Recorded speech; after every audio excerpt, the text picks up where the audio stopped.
Good morning students. आज हम कक्षा 5 विषय हिंदी व्याकरण ठीक है का पाठ 4 रचना वाले भाग का पाठ 4 कहानी लेखन का अध्ययन करेंगे। देखो कहानी सुनना बच्चों को बड़ों को सबको अच्छा लगता है ना। कहानी रोचक होती है तो और ज्यादा आनंद आता है। तो कहानी लेखन में हम किस तरह से कहानी लिखना चाहिए कि कहानी रोचक है ना बने, है ना, सुनने लायक बने, कि सुनने में आनंद आता हो। इस तरह से कहानी लिखते समय हमें बहुत देखो इन निम्न बिंदुओं का ध्यान रखना चाहिए, तभी कहानी लेखन अच्छा होता है। कहानी अच्छी है ना और स्पष्ट हो लिखी जा सकती है। तो सबसे पहले देखो कहानी की भाषा सरल और स्पष्ट होनी चाहिए। कहानी लिखते समय हमें कौन सी सरल भाषा का और स्पष्ट भाषा का प्रयोग करना चाहिए, ठीक है।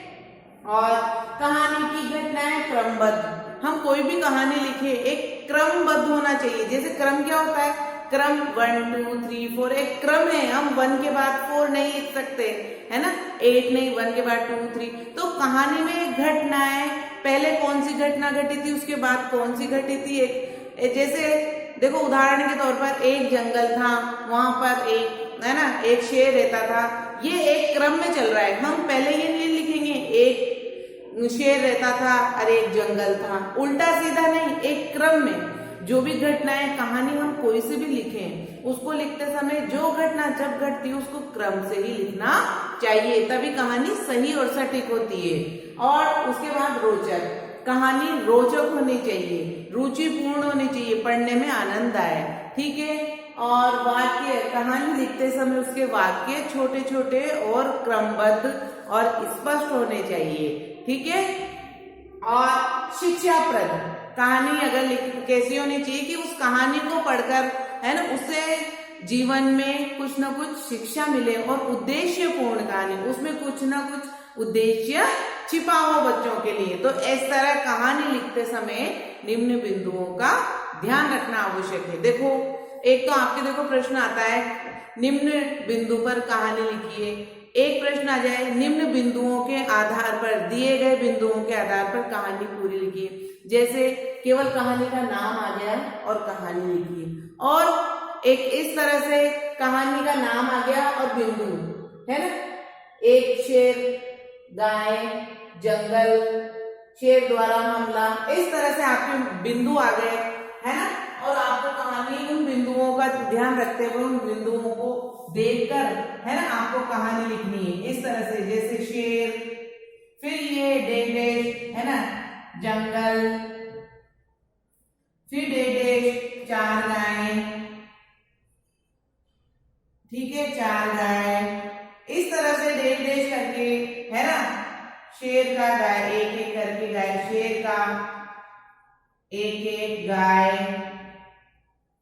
एक एक गाय पर हमला, इस तरह से देखो एक इस तरह से कहानी में आपको मुख्य बिंदु थोड़े थोड़े है ना आपके सहायता के लिए बिंदु दिए होते हैं, और उनको देखकर आपको उसके आधार पर ही कहानी पूरी करना होता है। और दूसरा है कहानी का नाम दे दिया, आपको टॉपिक दे दिया, जैसे बुद्धिमान यात्री है ना विषय पर कहानी लिखी है, ठीक है।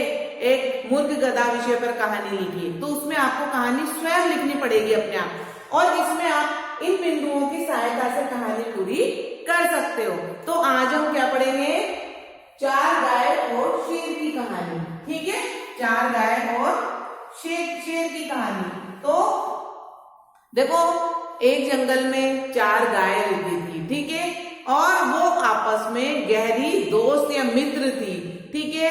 वो घूमने भी साथ जाती थी, है ना, और चारा, गाय क्या करती है, चारा खाती है ना, तो चरने के लिए भी एक साथ ही जाती थी, अर्थात उनमें एकता थी, एक साथ मिलजुल कर हर काम करती थी, ठीक है। तो उनकी एकता से जंगल के जो दूसरे जीव थे, जानवर थे, वो भी उनकी एकता से घबराते थे, उनका का शिकार करने से डरते थे, ठीक है। उसी जंगल में एक खूंखार शेर रहता था, ठीक है, वो हमेशा इसी ताक में रहता था कि इन गायों का शिकार करूं, ठीक है, वो उनका शिकार करना चाहता था, लेकिन उनकी एकता के कारण वो उन पर हमला नहीं कर पाता था।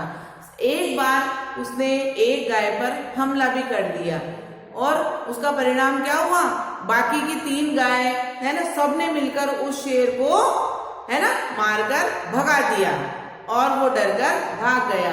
इस कारण देखो उनकी एकता के कारण शेर उनका शिकार नहीं कर पा रहा था। और तो उसने देखो एक बार क्या हुआ, एक दिन चारों गायों के बीच में अनबन हो गई, झगड़ा हो गया आपस में और झगड़ा इतना बढ़ गया कि चारों गायें अलग अलग रहने लगी, अलग अलग ही घूमने जाती, अलग अलग ही चढ़ने के लिए जाती। ठीक है, इस तरह से वो अलग अलग हो गई, उनकी एकता खत्म हो गई। ठीक है, और कहते हैं ना एक लकड़ी अगर हम आसानी से तोड़ देते हैं, लेकिन अगर लकड़ियों का बंडल हो तो उसको आसानी से नहीं तोड़ा जा सकता।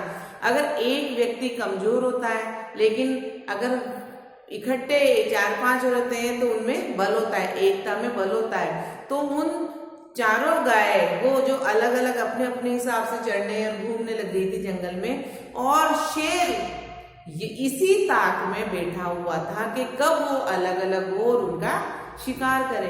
अब आज शेर को वो मौका मिल गया था, कौन सा मौका, गायों का शिकार करने का। उनकी एकता जो टूट गई थी उसका किसने फायदा उठाया, शेर ने। और शेर ने क्या किया, एक एक करके सभी गायों पर हमला किया। अब चारों के बीच में लड़ाई हो रही थी, इसीलिए एक दूसरे की सहायता भी नहीं कर पाई। ठीक है, तो इस तरह से खूंखार शेर ने मौके का फायदा उठाकर एक एक गाय पर हमला किया और उसको अपना शिकार बना लिया। फिर दूसरी गाय पर हमला किया, उसको अपना शिकार बना लिया। ठीक है, इस तरह से चारों गायों का उसने शिकार कर कर उनको मार डाला। ठीक है, और इसी कारण देखो क्या परिणाम हुआ, चारों गायों का कि उनकी अनबन आपसी झगड़े के कारण उनको अपने प्राण गंवाने पड़े। ठीक है, और इस कहानी से देखो क्या शिक्षा मिलती है, इस कहानी से ये शिक्षा मिलती है कि एकता में शक्ति या बल होता है। ठीक है, अगर हम एक रहेंगे तो मजबूत रहेंगे, शक्तिशाली रहेंगे। अगर हम ऐसे अलग अलग रहेंगे है ना अनबन के कारण, लड़ाई झगड़ों के कारण, तो हमारी एकता खत्म हो जाएगी और इसका फायदा दूसरा उठाता है। जैसे गायों के साथ भी हुआ, उनकी लड़ाई का फायदा किसने उठाया, शेर ने, और गायों को अपने प्राण गंवाने पड़े। ठीक है बच्चों, तो ये कहानी है, मैं नोट्स में कहानी दूंगी, कहानी को याद करना है, व्याकरण की कॉपी में लिखना है। आपके पाठ्य पुस्तक में और भी कहानियां दी हुई है, देखो उनको आपको लिखकर याद करना है। ठीक है, थैंक यू।